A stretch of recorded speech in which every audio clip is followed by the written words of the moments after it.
Baik, Assalamualaikum warahmatullahi wabarakatuh. Pada video ini saya akan menjelaskan terkait dengan materi kelanjutan perancangan bangunan sungai, yaitu terkait dengan beberapa bangunan sungai yang acap kali kita temui begitu di dalam rekayasa sumber daya air dan juga tentunya menjadi penting untuk kita ketahui bersama bagaimana perencanaannya. Kemudian sebelum ke situ akan saya jelaskan terlebih dahulu bagaimana atau apa saja sebenarnya macam-macam dari bangunan air itu. Nah, saya langsung share screen saja.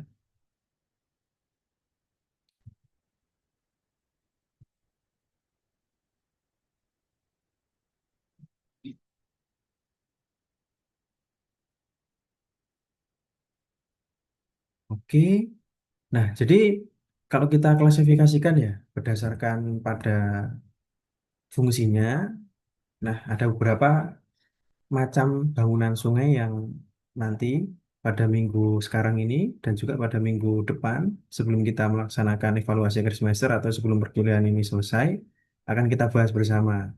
Nah, yang pertama itu ada river training block atau semacam ini ya bank protection. Jadi river bank protection atau proteksi pada river bank pada alur kanan kiri sungai yang mana di dalamnya terdapat revetment atau dinding penahan tanah, kemudian ada guide banks, ada spot dikes, kemudian ada juga flood protection seperti tanggul dan lain sebagainya. Kemudian ada juga bangunan sungai yang sifatnya sebagai navigasi atau conveyance canals ya. Jadi dia menjadi sebuah navigasi begitu dan tujuannya adalah untuk memberikan memberikan treatment pada aliran yang terjadi di sungai, misalkan terkait dengan bed protection dan juga terkait dengan bank protection. Dan ini mungkin ada kaitannya dengan yang biasanya kita kenali dengan sebuah bangunan grip atau bangunan mengarah aliran. Kemudian pada sungai kecil dan aliran tertentu begitu, nah itu ada juga bagaimana rekayasa terkait dengan weir atau bendung ya atau ya weir atau limpah seperti itu dan juga terkait dengan rivals, sporadic dan river restoration secara skop kecil. Kemudian juga ada struktur tertentu yang di sini disebutkan terkategori menjadi special structure ya.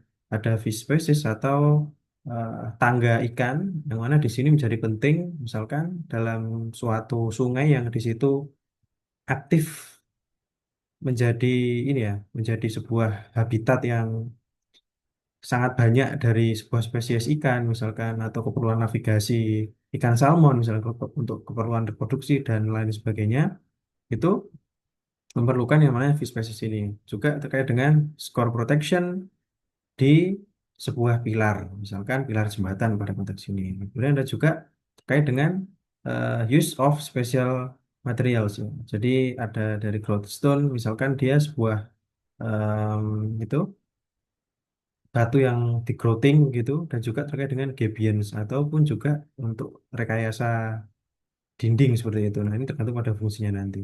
Dari sini, nah kan saya coba jelaskan terlebih dahulu terkait dengan bank protection yang mana berkaitan dengan materi yang sudah saya singgung pada minggu lalu, yaitu terkait dengan stabilisasi sungai atau river stabilization. Nah, stabilisasi sungai sendiri itu merupakan suatu perencanaan untuk melindungi tebing sungai dan mencegah migrasi lateral alur sungai melalui proses erosi tebing.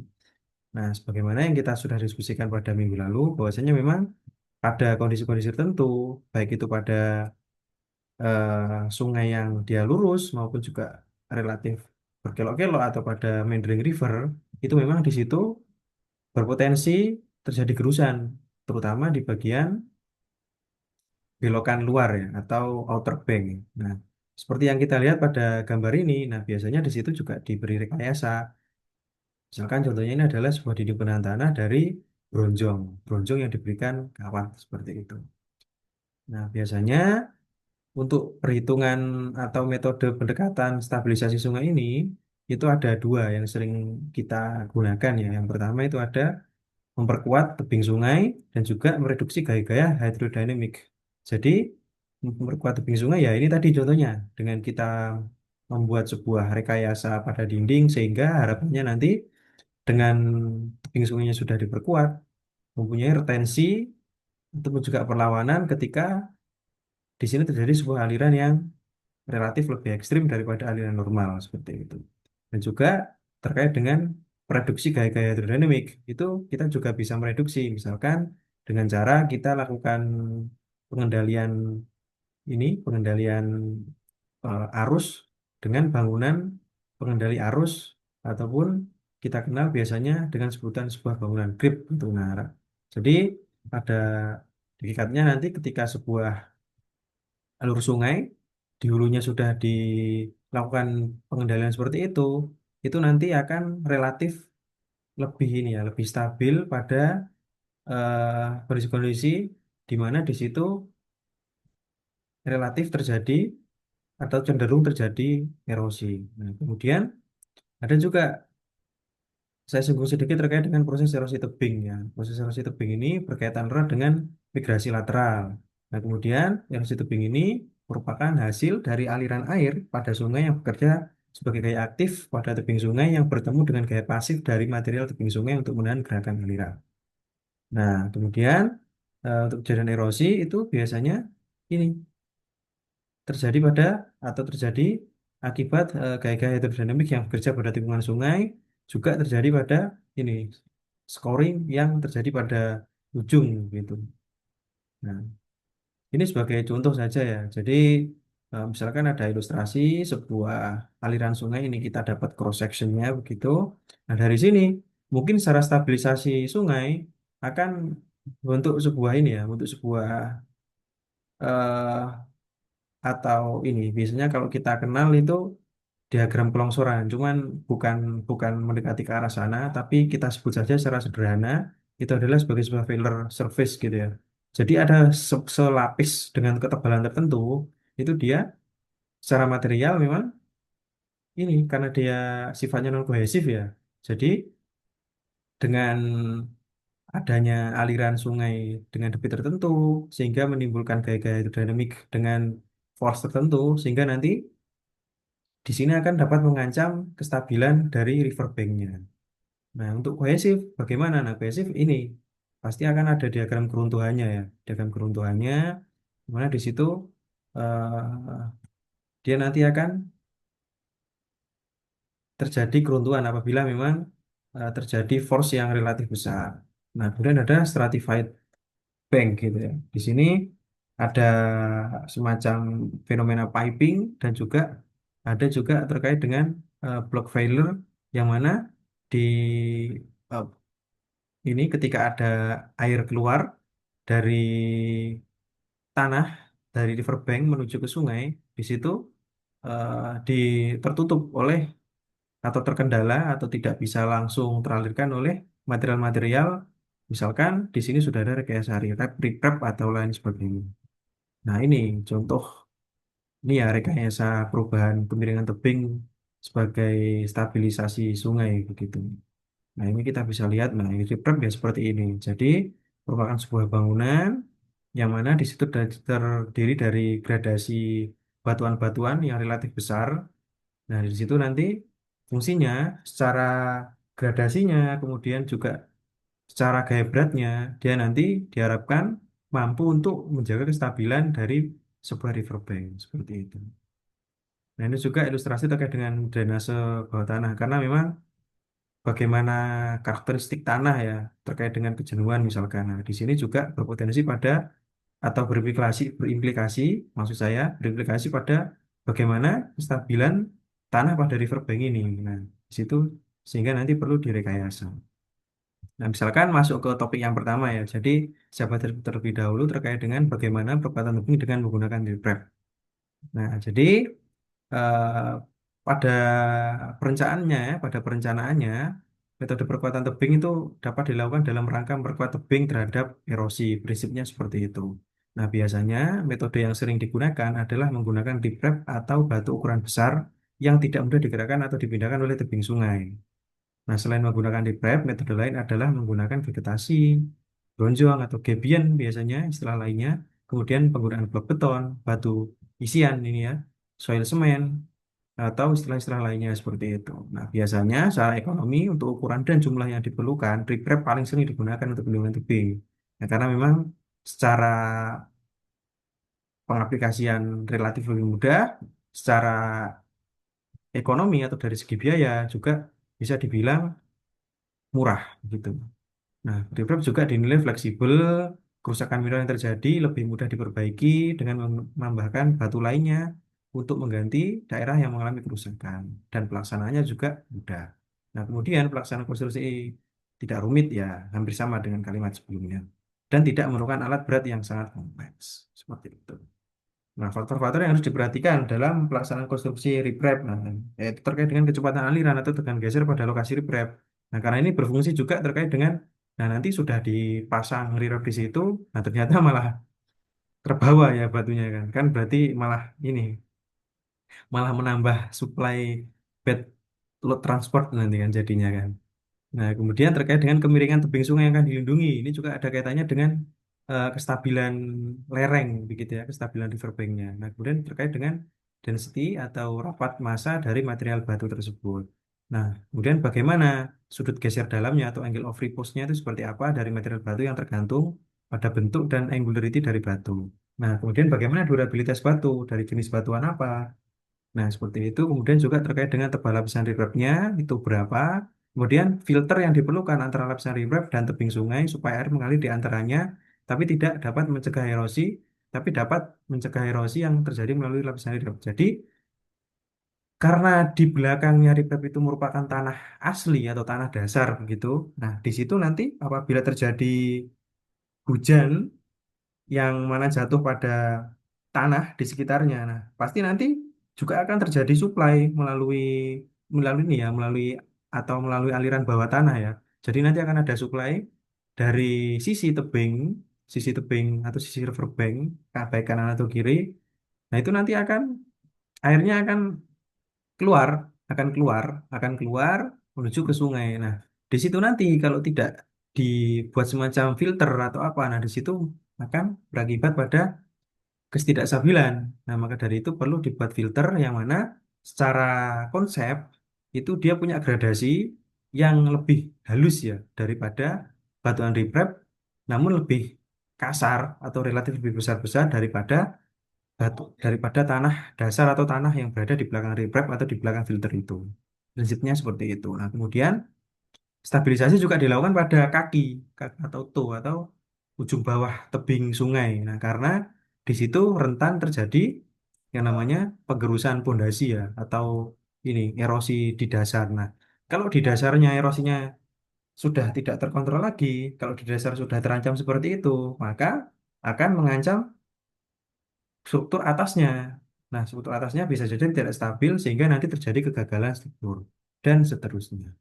Nah, kemudian lapisan riprap harus diikat pada upstream dan downstream. Nah, seperti itu. Nah, kemudian untuk pendekatannya itu biasanya menggunakan metode tegangan geser misalnya ya, dan juga dengan metode kecepatan aliran. Metode tegangan geser ini nanti secara detail bisa dibaca ya. Ini slide-nya sudah saya share di minggu ke-13. Nanti silakan dibaca saja. Nah, kemudian terkait dengan eh, metode ini nanti silakan bisa dipelajari ya secara lebih detail di poin-poinnya. Nah, jadi untuk mengetahui berapa besarnya batu efektif atau ini ya DM kita simboliskan menjadi DM yang diperlukan untuk menstabilkan tebing sungai di bawah dengan geser tertentu bisa digunakan formula Lane nih. Jadi di sini persamaannya di mana?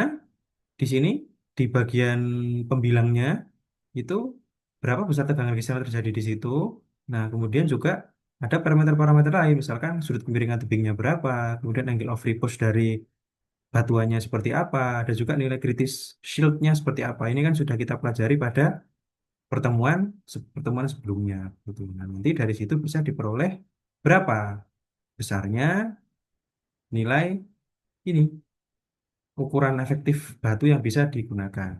Dan juga metode kecepatan. Metode kecepatan itu bisa dihitung dengan persamaan demikian. Jadi eh, mengacu pada teori Shield ya. Jadi di situ nanti akan dapat sebuah parameter yang berkaitan dengan Shield itu. Nah, kemudian di sini akan digunakan sebagai estimasi untuk kira-kira kecepatan geser yang terjadi itu berapa, sehingga nanti pada pada ujungnya itu akan akan diperoleh sebuah persamaan begitu. Nah, persamaan di sini itu nanti akan kita jadikan sebagai acuan ketika mendesain dengan metode kecepatan. Nah, ini ada grafik juga nanti bisa dipelajari lebih lanjut gitu. Ini juga hasil dari pendekatan kecepatan ini. Nah, kemudian terkait dengan gradasinya bagaimana? Nah, terkait dengan gradasinya itu itu tadi secara konsep ya, di prep itu harus memenuhi standar gradasi yang mana di situ akan tetap menjaga kestabilan kalau kita melihat dari melihat dari bagaimana kondisi tanah yang berada di balik riprapnya. Nah, di situ juga nanti akan menjadi sebuah pertimbangan. Nah, gradasi riprap kalau di ketentuannya ya, gradasi riprap yang seragam dengan ukuran rata-rata di 50 lebih baik daripada material dengan gradasi yang baik tapi terdiri dari beberapa ukuran atau well graded mixture yang sama.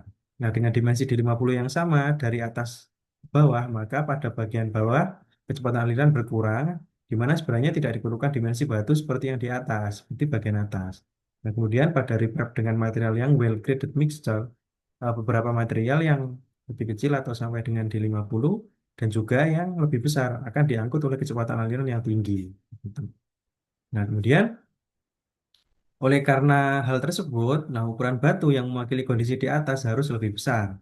Jadi, ukuran batu yang mewakili riprap harus lebih besar daripada di 50. Nah, ukuran efektif DM itu mendekati di 65 dan kita dapat menggunakan DM itu sekitar 1,2 di 50. Nah, untuk perhitungannya bisa digunakan ini. Ini mengacu pada US Army Corps of Engineer ya. Jadi D100 maksimalnya berapa? Itu bisa kita misalkan kita dapat D100 maksimalnya berapa, yang kemudian ini kita bisa jadikan sebagai sebuah acuan. Nah, misalkan cara gradasi ya, persen of weight-nya, persen finer by weight-nya, itu kita bisa dapat seperti itu. Nah, kalau kita lihat secara kriteria dari crop engineers ya, untuk menetapkan batas gradasi untuk riprap ya, batas bawah dari batu itu di 50 tidak boleh lebih kecil daripada ukuran batu yang diperlukan. Nah, ini mungkin silakan dilanjutkan sendiri saja. Nah, kemudian untuk tebal riprap itu ada ketentuannya juga. Jadi ketebalannya dari 12 ini 130 cm untuk penempatan praktis ya. Nah, itu dari diameter batas atas batu D100 dan seterusnya. Gitu nanti bisa dilanjutkan sendiri. Saya akan concern pada contoh soal yang ada di akhir slide ini. Nah, kemudian untuk penempatannya seperti apa? Nah, penempatan itu biasanya dengan dumping langsung dari atas truk. Ini sudah saya singgung di pertemuan yang sebelumnya. Nah, kemudian jika riprap dipasang pada suatu tebing sungai yang sedang dibangun, batuan bisa didamping langsung dari truk yang berada di bagian atas ini embankment, urukan atau tebingnya. Nah, kemudian batuan jangan pernah diletakkan dengan cara menjatuhkan atau meluncurkan atau mendorong dengan bulldozer pada bagian kemiringan tebing. Nah, ini nanti karena akan berpengaruh pada itu tadi, bagaimana caranya dia bisa membentuk membentuk sebuah apa istilahnya, akan terbentuk secara alami. Bagaimana dengan gradasi batuan tertentu itu dia akan relatif padat secara alami berdasarkan jatuhan ketika truk tadi mendamping materialnya seperti itu. Nah, kemudian lanjut di poin selanjutnya itu ada yang dinamakan filter. Nah, kemudian filter ini itu digunakan di bawah konstruksi riprap agar air dari belakang tebing sungai dapat mengalir secara mudah dari tebing tanpa membawa keluar butiran tanah. Nah, filter ini diperlukan jika D15 atau besarnya 15% ini 50% dari total sampel, 15% yang mewakili dari total sampel yang ada dari gradasi riprap melampaui 5 kali D85 dari material tebing. Hmm. Karena apa? Jadi kita bisa lihat seperti ini logikanya ya. Ketika ada sebuah riprap dengan gradasi D15 misalkan katakanlah berapa gitu ya. Nah, ketika ternyata secara dimensi itu masih 5 kali lebihnya dari D85. Artinya apa? Artinya meskipun di sini D15, meskipun di sini D85, artinya pasti akan tetap besaran ini, besaran yang riprap ya. Nah, kalau nilai D15-nya dari rep itu lebih dari 5 kalinya D85, artinya di situ perlu material filter di situ nanti akan dapat mengalirkan secara gradual dari kondisi material tebing tertentu menuju pada material riprapnya seperti itu. Nah, lapisan filter harus memenuhi dua persyaratan dasar yaitu stabilitas dan permeabilitas. Nah, bagaimana stabilitasnya dan bagaimana tingkat permeability-nya atau tingkat ini eh, bagaimana dia bisa meneruskan airnya. Nah, kemudian bahan filter harus cukup halus untuk mencegah material dasar keluar atau lolos melalui filter, tetapi harus lebih permeabel daripada material material dasar tebing. Nah, biasanya ada dua jenis filter yang sering digunakan, yaitu ada gravel filter, ada lapis filter sintetis. Nah, kemudian untuk gravel filter itu biasanya terdiri dari satu lapisan atau gravel bergradasi baik yang ditempatkan di atas sisi miring tebing sungai sebelum riprap. Nah, kemudian ukuran batu pada lapisan filter itu sekitar 3 per 16 inch atau 5 milimeter sampai batas atasnya bergantung pada gradasi riprap dengan ukuran maksimum mendekati 3 sampai 3,5. Nah, tebal filter harus tidak boleh lebih kecil daripada 6 sampai 9. Nggak boleh lebih kecil daripada 20 cm. Filter dengan tebal setengah dari tebal riprap menunjukkan kondisi yang baik. Nah, biasanya ini inilah yang kita gunakan untuk mendesain atau menjadi acuan desain kita bagaimana filter itu sudah dikatakan oke seperti itu. Jadi ada rasio antara D50 dari filter ataupun dari material base, material belakangnya belakangnya filter juga bagaimana D15-nya dan juga bagaimana D15 nilainya itu ketika dibandingkan dengan D15 dari base-nya seperti itu. Nah, ini contoh soal. Nah, misalkan ada sebuah data seperti ini. Ada sebuah material riverbank atau material dasar atau base-nya itu terklasifikasikan sebagai sebuah pasir atau sand. Nah, dengan D85 sebesar 1,5 mm, dengan D50 0,5, D15 0,17. Kemudian untuk riprapnya itu dari dari batuan dengan D85-nya itu 400, D50-nya itu 200 mm, D15-nya 100 mm. Nah, kita diminta untuk merencanakan desain filtering digunakan jika diketahui material yang ada tersedia. Nah, misalkan materialnya ya seperti ini. Nah, kita coba dulu, misalkan kita anggap tanpa filter begitu ya. Nah, kita bisa cek. Kalau kita mengacu pada ini, jadi filter diperlukan ketika D15 dari gradasi riprap itu melampaui 5 kali D85 dari material tebing. Artinya, jika ini lebih dari 5 kalinya, maka perlu riprap. Nah, ini kita cek dulu. D15-nya dibagi D85. Dia dapat berapa? Ternyata D15-nya kan 100. D85-nya 1,5. Artinya apa? Artinya di sini 67 nilainya, rasionya. Ini jauh lebih besar daripada 5. Sehingga di situ diperlukan sebuah filter yang membatasi atau menjadi penghubung antara material base dengan material riprap. Nah, kemudian dari situ ya kita bisa gunakan ini, gunakan persamaan ini, gunakan persamaan ini maksud saya, persamaan yang ini. Jadi selain ini kan kita bicaranya filter dengan base ya. Ini kita bicaranya filter dengan ini kita bicaranya riprap dengan base Mas ya, riprap dengan base.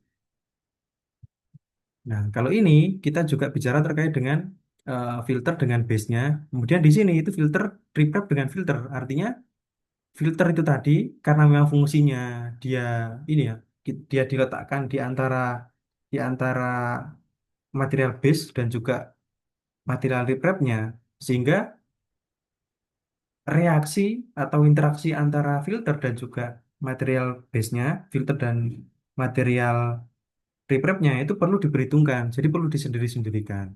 Nah, misalkan ini,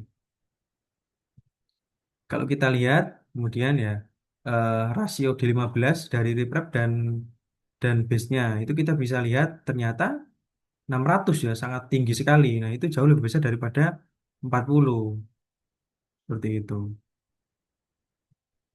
Kalau kita lihat di sini misalkan ya, misalkan kita kita pakai itu tadi, acuan itu tadi. Dari situ kita bisa menghitung kira-kira bagaimana filter yang diperlukan jika kita tinjau filter terhadap material dasarnya. Nah, kita bisa hitung dengan acuan ini. Jadi ini kita bisa hitung di 50 filter dan di 50 base-nya kita bisa hitung ya, ini harus kurang dari 40. Nah, ini kita bisa pecah, ini lebih dari 5 kurang dari 40, di 15 di 15 ya, di 15 di 15. Kemudian yang sini itu juga iya, ini kurang dari 40 ya. Kemudian yang terakhir adalah poin D15 kurang dari D15 atau atau D85 ini.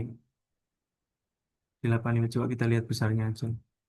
Oh ya, D85. Jadi eh, yang di sini ini sepertinya salah begitu. Salah salah angka. Jadi kita bisa ganti menjadi D85 sebenarnya. Nah, iya D85. Kemudian dari situ kita bisa cek, misalkan ya kita mau ngecek, kita mau cari berapa kira-kira besarnya di 50. Untuk mengetahui nanti di 50 filter yang kita pakai itu seberapa besar. Itu kita bisa masukkan di sini. Jadi artinya adalah di 50 itu kan kita kan belum tahu ya. Di 50 base-nya kan kita tahu, di 50 base-nya kita tahu 0,5. Artinya kita bisa masukkan di sini, di 50 filternya kita tahu. Di 50 filter. D ini, di 50 base-nya kita tahu, di 50 base-nya kan sebesar 0,5. Dan 40 tadi itu dapat dari sini, 40 ini tadi sebagai rasio. Berarti kita bisa kalikan 40 dengan 0,5 dapat 20 milimeter. Artinya apa? Artinya di 50-nya nanti tidak boleh ini, harus kurang dari 20 milimeter. Begitupun juga yang di sini. Ketika ketika rasio yang kedua itu ketika dibandingkan di 15-nya antara filter dan base itu harus lebih dari 5. Berarti di 15 untuk filternya itu kita bisa dapatkan dari 5 ini dikalikan dengan di 15 ini di datanya itu kan sekitar 0,17. Nah, jadi di 15 ini nanti harus lebih dari 0,85 milimeter. Nah, kemudian untuk batas atasnya, batas atas di 15-nya gimana? Kita bisa hitung juga. Dari itu tadi sama. Jadi di 15 filternya bisa kita hitung dengan 40 dikalikan di 15 base-nya. Di 15 base-nya itu sebesar 0,17 tadi, artinya 6,8. Artinya di 15 ini harus berada di range 0,85 sampai 6,8. Nah, kemudian untuk D15 filternya itu kalau kita kontrol terhadap D85 base-nya itu harus kurang dari 5. Berarti kita bisa bisa kita hitungkan D15-nya itu harus kurang dari 7,5. Nah, kalau kita lihat ini sebenarnya lebih kritisan yang ini ya karena nilainya 6,8. Artinya kita bisa gunakan pertimbangan yang ini. Kemudian untuk filter terhadap material dasar tebing itu kalau kita lihat itu nilainya berada pada range ini. Kalau kita lihat nilai terkecilnya kan ini, nilai yang paling maksimalnya ini, nilai yang paling maksimal memenuhi persamaan ini. Berarti kita bisa estimasikan di 15-nya itu berada pada kisaran angka 0,85 mm hingga 6,8. Sorry, nggak ada sama dengannya. Berarti harus lebih dari 0,85 dan kurang dari 6,8 mm. Nah, kemudian untuk di 50-nya berapa? Di 50, yaitu tadi. Di 50 kita bisa hitung dengan kurang dari 20 mm secara standar ya. Nah, untuk kondisi kedua, kita juga harus pertimbangkan bagaimana kira-kira eh, ini ya gradasi material filter terhadap rip. Jadi kita bisa gunakan itu tadi. Jadi dari D50 ini ya sama sebenarnya tinggal diganti aja. Yang sebagai filter itu adalah reprep itu. Dan ini adalah sebagai filter karena yang fungsi atas ini kan dia sebagai sebuah gradasi yang lebih besar. Jadi dari sini di 50 di prep ya. Di prep kan sudah diketahui di 50-nya adalah berapa tadi? 200 ya. Berarti kita bisa menghitung di 50 di 50 filternya itu dengan cara di 50 filter dibagi dengan 40. Artinya apa? Artinya di 50 filter kalau taruh sini kan berarti tandanya kebalik kan nanti kan datanya jadi di 50 itu harus lebih dari 200 dibagi 40 artinya dia harus lebih dari 5 milimeter di 50-nya kalau kita mengacu pada reprepnya. Nah kemudian di 15-nya bagaimana? Di 15-nya juga sama. Di 15 reprep kan sudah diketahui. Di 15 filter kita bisa hitung dari tadi sama berarti 100 dibagi dengan 5 dia harus kurang dari 20. Kemudian di limit atasnya karena di sini nilainya 40 di 15-nya itu kita bisa hitung dengan tadi 100 masih sama dibagi dengan 40 atau dapat sekitar 2,5 milimeter. Begitupun juga di yang poin terakhir, standar terakhir ya. Kita bisa dapatkan di 15 di 8 di 15 di 8 ini di 85 ya sebenarnya di 85 filter itu kita bisa dapatkan nilai sekitar berapa ini? Sekitar 100 kita bagi dengan 5. Ini maaf tandanya nggak ada. Ini harusnya bagi. Jadi 20. Nah, sehingga filter yang harus dipasang terhadap deep prep harus memenuhi 2,5 ya. Harus lebih dari 2,5 namun kurang dari 20 di 15-nya. Di 50-nya itu harus lebih dari 5 milimeter. Sedangkan di 85-nya harus lebih dari 20 milimeter terhadap deep prep. Nah, dari situ kita bisa plot perhitungan ini di grafik ini di grafiknya kita bisa plot ya. Jadi dari sini kita bisa lihat ini misalkan kita anggap sebagai material base-nya ya grafiknya material base-nya. Jadi mulai dari sini partikel size-nya makin besar semakin ke kanan. Ya kan kalau kita lihat semakin besar berarti kan posisi base-nya di sebelah kiri kan, posisi reverb-nya di sebelah kanan sedangkan di antaranya itu ada filter. Yang mana di situ ada filter design for base, filter design for reprep. Nah, dari sini bisa diplot nilai yang tadi. Misalkan dapat ini tadi, dapat nilai nilai di sini ya, nilai untuk ini, nilai untuk berapa? D15 misalkan ya. D15, D15 itu berapa besarnya? D15 di 15 misalkan ya, di 15 persen findernya misalkan di sini kita anggap di sini ya.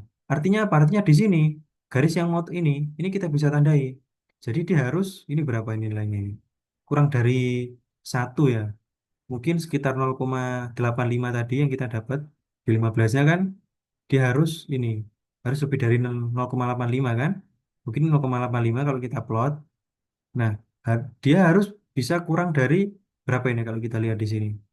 Jadi sekitar sekitar hampir mendekati 20 lah atau kita anggap 20 karena mungkin ini agak miring sedikit nggak apa kita anggap 20 di 15-nya kalau kita lihat terhadap pre-prep ya itu harus kurang dari 20 di sini harus kurang dari 20 ini maksud saya kurang dari 20. Nah dari sini kemudian juga yang dalam sama jadi dia ada limit lagi di dalamnya kalau kita lihat ya di 15-nya tadi ada berapa saja harus ada ini harus kurang dari 6,8. 6,8 ini di sini 6,8. 6,8 di sini harus lebih dari berapa tadi 2,5. 2,5 di sini. Sekitar di sini 2,5. Nah, kemudian dari ini tadi, kemudian kita plot lagi. Ini kan di 15-nya udah, kita plot di 50. Di 50 ternyata di sekitaran sini yang memenuhi ya. Kalau kita lihat di sini di 50 itu harus lebih dari 5. 5 kalau kita plot di sini. Dan harus kurang dari ada ketentuannya enggak di sini di 50 harus kurang dari 20. Tadi itu kan kita sudah dapatkan 20 anggapannya di sini misalkan lurus dengan ini ya. Nah, berarti kita harus mendesain filter di antara ini. Kemudian juga dengan D85-nya. D85-nya di mana? D85 misalkan di sini. Nah, 85 ya di sini ya. Ini kan 80 berarti nambah dikit 85. 85 di sini kita bisa dapatkan di sini. 85 tadi harus lebih dari 20. Berarti di sekitar sini harus lebih dari 20 nih. Ini kan 20 ya. Berarti harus lebih dari sini. Kalau kita lihat lagi di limit atasnya tidak ada. Cuman kita harus tetap tetap kontrol ini ya. Kalau kita lihat di sini limit atasnya sampai berapa?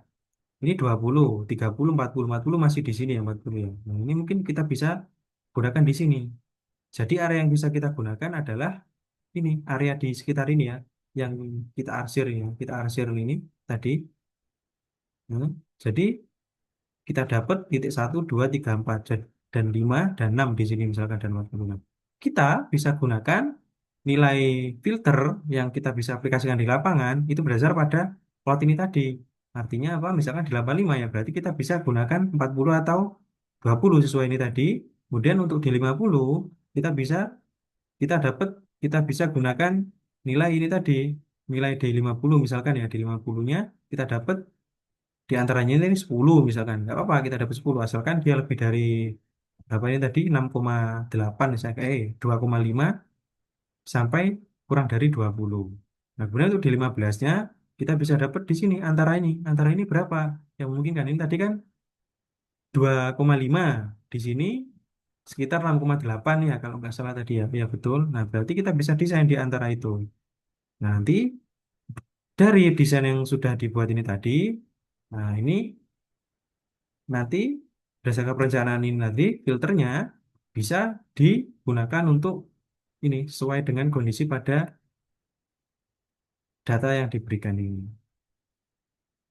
Nah, kemudian saya lanjutkan lagi terkait dengan bagaimana pencegahan kegagalan reprep. Nah, itu tadi. Jadi, kalau kita berbicara terkait dengan pencegahan, juga kita harus tahu dulu bagaimana moda ini ya, atau kegagalannya itu seperti apa. Jadi, bisa saja terjadi erosi butir atau batu. Jadi, batunya ini hilang, gitu ya. Hilang dari erosi karena tadi terbawa aliran. Kemudian pergeseran batu di dalam rep, ya. Jadi kita geser, batunya bisa geser. Nah, ini geser jadi numpuk di bawah gitu. Itu juga selam. Ini. Jadi dia turun ke bawah. Ini kan geser biasa. Kalau ini sampai selam sampai numpuk di bawah. Kemudian ada juga keruntuhan. Keruntuhan misalkan ini runtuh del gitu. Runtuh membentuk bidang keruntuhan tertentu sehingga nanti di sini akan terjadi kegagalan tebing. Nah, kemudian ada juga terkait dengan erosi, misalkan ya erosi partikel di prep, nah, penyebabnya ya macam-macam. Dari ukuran batu, ukurannya tidak cukup besar untuk mencegah abrasi. Nah, kemudian batu secara individu dipindahkan oleh faktor tekanan atau geseran. Kemudian kemiringan tebing terlalu curam sehingga angle of repose batu terlampaui. Ya, kemarin kan saya bilang ya angle of repose itu kan ini.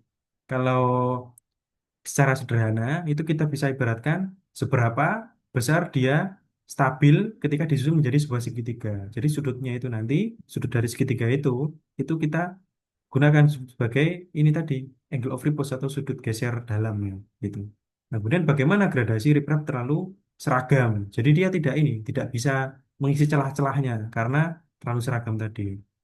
Nah, solusinya yang pertama ya perlu batu riprap yang lebih kasar atau angular ya. Kemudian perlu pertimbangan terhadap gradasi riprap. Perlu juga pertimbangan terkait dengan angularity batu riprapnya. Nah, kemudian ada ini, misalkan yang transitional slide. Loh. Ini tadi pergeserannya tadi, slide. Jadi dia tergeser begitu. Nah, solusinya seperti apa? Perlu perkuatan, perlu dikancing. Di sini perlu di bagian hilirnya itu perlu dikancing di sini, perlu dikancing, diberikan sebuah kuncian. Nah, kemudian kemungkinan dengan menggunakan batu yang lebih besar pada turirab. Jadi untuk tonya atau kakinya nanti bisa dikancing dengan menggunakan batu yang lebih besar. Harapannya apa? Harapannya di sini nanti ini kalau kita lihat ya di sini kan sudah geser ya. Di sini kalau dikunci mungkin di sini tidak akan geser. Karena kan kalau dia eh, kita berbicara ini ya, berbicara distribusi beban sederhana ya. Kalau di sini nanti terbebani, di sini tidak ada yang kunci, dia pasti akan menimbulkan ini penumpukan beban di sini sehingga nanti pada kondisi tertentu apabila mungkin ditunjang juga dengan aliran dengan kondisi yang relatif lebih ekstrim daripada normal, itu dia akan terjadi pergerakan, pergeseran. Ada selam. Nah, selam ini bagaimana? Yaitu tadi hampir sama sebenarnya. Harus dikunci, perlu toe reprep. Kemudian juga kemiringan tebingnya harus harus bisa lebih dilandaikan. Karena memang ini secara gravity ya, secara beratnya aja maksud saya. Secara unit weight-nya aja yang bisa dijadikan sebagai sebuah resisten apabila di situ teraliri oleh aliran sungai. Nah, kemudian kegalan tebing, nah itu bisa bisa ini bisa dilakukan perencanaan ulang kemiringan tebing dengan rasio satu vertikal 1,5 horizontal. Artinya bisa lebih landai lagi. Kemudian juga perlu mengeluarkan air, perlu perlu mengeluarkan air dari material tebing sungai atau draining pada tebingnya itu perlu diperhatikan. Nah, kemudian untuk perlindungan tebing sungai seperti apa? Nah, ini saya masuk ke selanjutnya ya. Itu bisa dilakukan dengan penanaman vegetasi. Nanti mungkin bisa dibaca lebih lanjut ya. Jadi ada juga yang namanya windrows dan trenches ya. Jadi bisa seperti ini.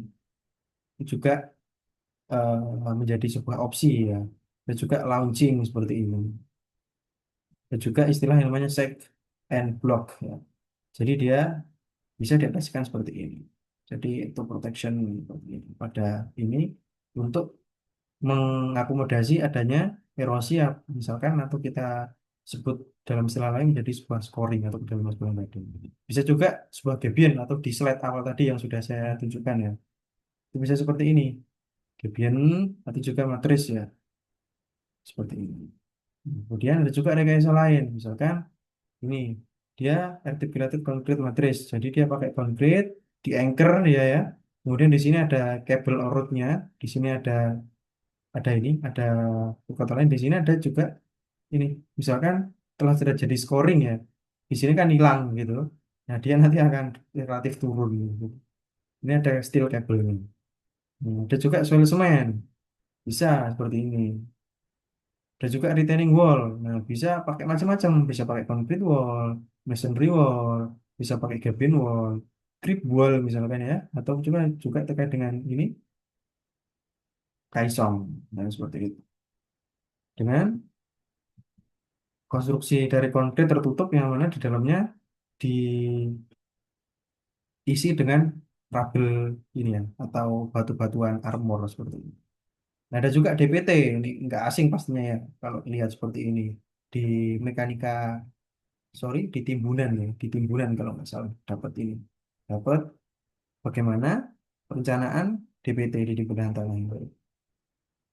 Nah, kemudian ini juga ada bangunan pengendali aliran sungai atau kita kenal sebagai sebuah grip ya, yang sudah saya sempat singgung sederhana tadi. Nah, nanti juga saya lampirkan terkait dengan SNI-nya ya. Saya rasa SNI-nya sederhana ya, nanti bisa dibaca gitu. Kira-kira bagaimana aspek perencanaannya kalau kita lihat SNI ya. Nah, kemudian saya lanjutkan bangunan pengendali aliran sungai atau bangunan biasanya kita sebut sebagai GRIP atau navigation structure gitu. Itu bangunan pengendali aliran ini dibuat untuk mereduksi gaya-gaya hidrodinamik ya, seperti yang saya sampaikan di awal tadi, karena ini untuk mereduksi ya, sehingga nanti harapannya tebing bisa masih stabil dan juga kecepatan atau kedalaman aliran itu masih bisa dikondisikan. Nah, dari beberapa sifat penting dari struktur ini adalah tingkat permeabilitasnya. Nah, beberapa tipe bangunan pengendalian ini itu misalkan ya hardpoint, groins, headbanks, retard, dikes, jetties, dan lain sebagainya. Ini istilah-istilah ini aja. Misalkan hardpoint ya, kita bicara hardpoint. Nah, poin itu adalah sebuah struktur dari tumpukan batu yang mengisi tempat di mana terjadi erosi di sepanjang sungai. Jadi, kendali aliran ini dia sifatnya ini ya, sifatnya melintang ya, melintang sungai. Jadi, nanti kemiringannya akan diatur sedemikian hingga. Nah, setelah ini akan saya jelaskan. Kemudian, bentuk bentuknya itu pendek ya dan menjorok ke tengah sungai dan dilengkapi dengan struktur pengikat yang masuk ke tebing sungai untuk mengantisipasi terjadinya erosi yang lebih besar. Nah, kemudian sebagian besar dari struktur tidak dapat dilihat, yaitu pada bagian bawah yang terdiri dari batu yang diletakkan di bawah air dan pada bagian atasnya ditutup dengan topsoil dan ditanami vegetasi. Nah, kemudian struktur ini dapat dilaksanakan pada bagian sungai yang panjang, lurus dan bukan area yang menerima tekanan langsung, misalkan seperti ini. Atau aplikasi seringnya itu biasanya di river meandering ya, atau di river bend misalkan, atau di belokan sungai. Karena memang di situ biasanya relatif terjadi pergerusan atau erosi di bagian outer bank atau bagian bagian itu bagian apa maksud saya bagian eh belokan luar itu. Nah, kemudian juga ada ini SNI gripnya ya, nanti juga saya share di My Test Classroom, silahkan nanti bisa dipelajari begitu. Nah, kalau kita lihat di sini secara prinsip ya, grip ini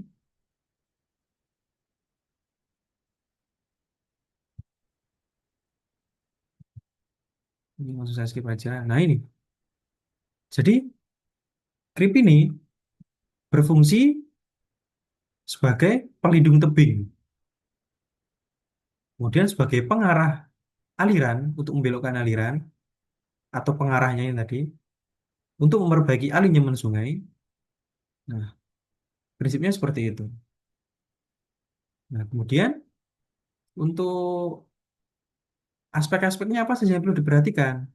Yang pertama ada jenis ini, jenis sungainya ya, sungainya seperti apa. Jadi biasanya pada prakteknya tetap yang namanya perencanaan bangunan ya, kita harus perencanaan bangunan atau river structure di sebuah sungai gitu. Yang pertama tetap kita harus meninjau bagaimana hidrologinya. Nah, artinya kita tetap harus tahu berapa.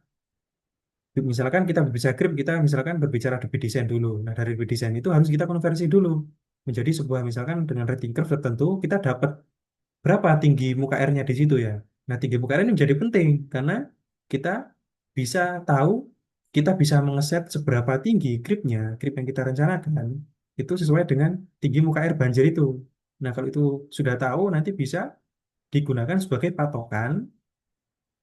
Berarti nanti tinggi gripnya itu bisa disesuaikan dengan tinggi itu tadi, tinggi muka air banjirnya tadi.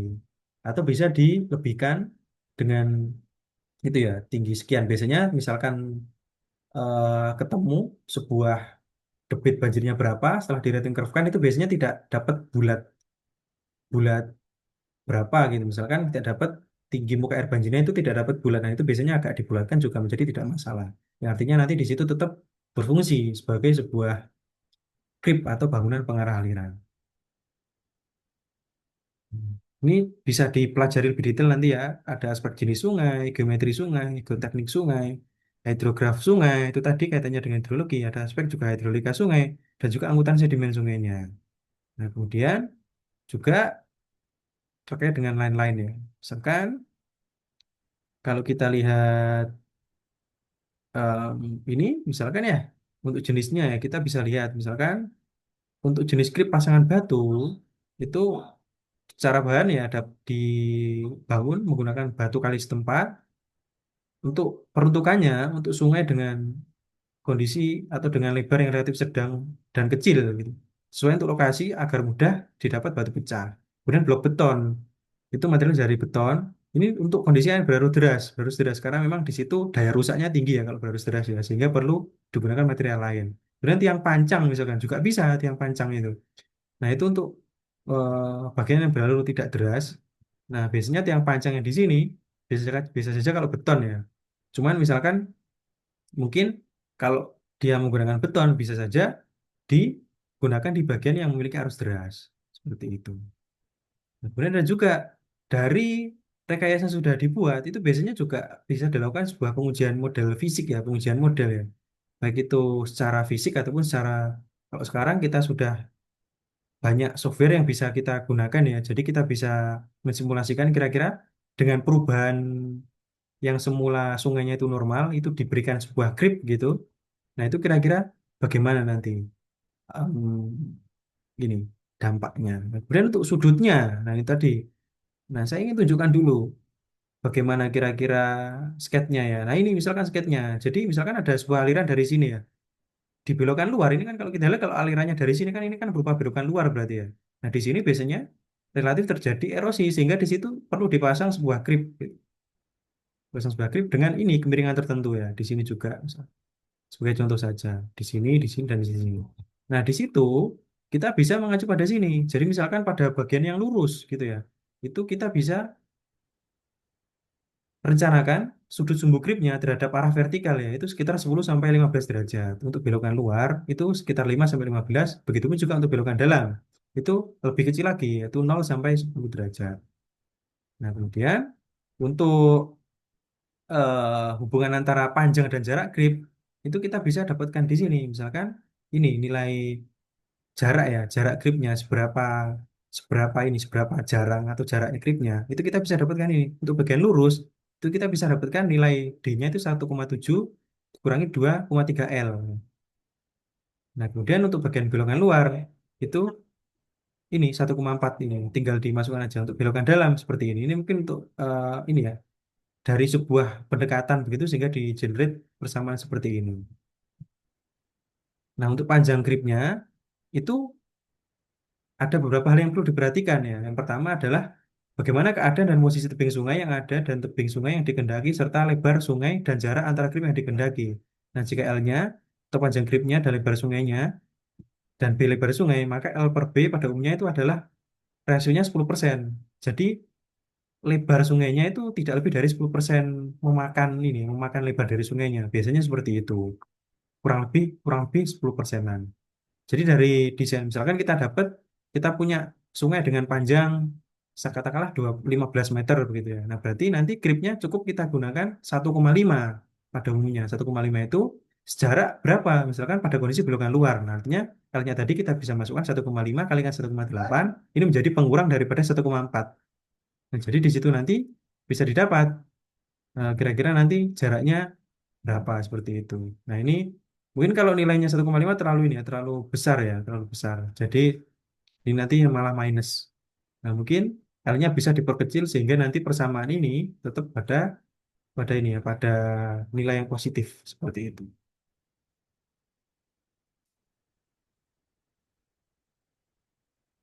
Nah, ini nanti untuk aspek stabilitasnya bisa dipelajari sendiri. Saya rasa irisan ya antara ilmu kita, ilmu rekayasa sumber daya air yang kita bicarakan sekarang, ilmu sungai dengan ilmu yang teman-teman dapatkan ketika kuliah tanah gitu. Nah, ini ada diagram layar saja. Nah, ini contoh-contoh sketching saja.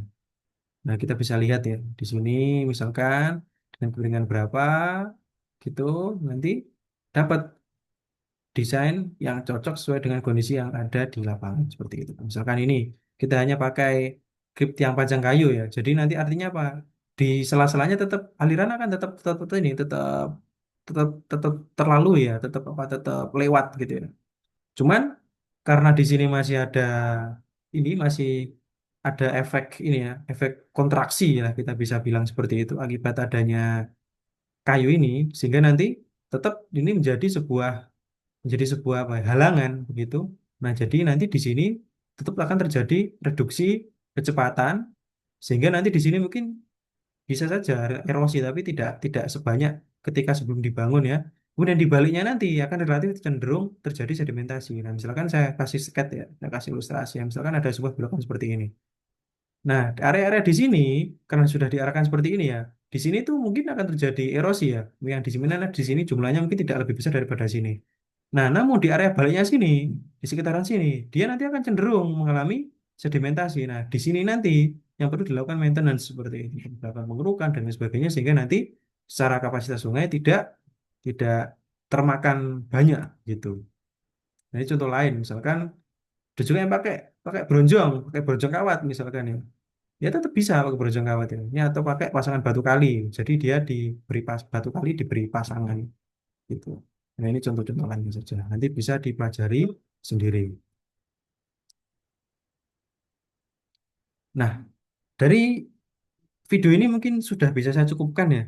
Nah, jadi harapannya nanti dari sini teman-teman bisa tahu terkait dengan bangunan yang berada di sungai. Salah satunya tadi, salah salah beberapanya tadi contohnya misalkan itu ada yang namanya bangunan stabilisasi sungai seperti riprap, kemudian seperti vegetasi-vegetasi lainnya yang mana riprap itu sendiri nanti berbeda berbeda-beda ya, ada macam-macam ya sesuai dengan gradasinya. Kemudian juga terkait dengan bangunan pengendali aliran atau bangunan pengarah aliran gitu yang sudah saya jelaskan dari slide dan juga dari SNI tadi. Oke, terima kasih banyak. Semoga bermanfaat dan selamat belajar.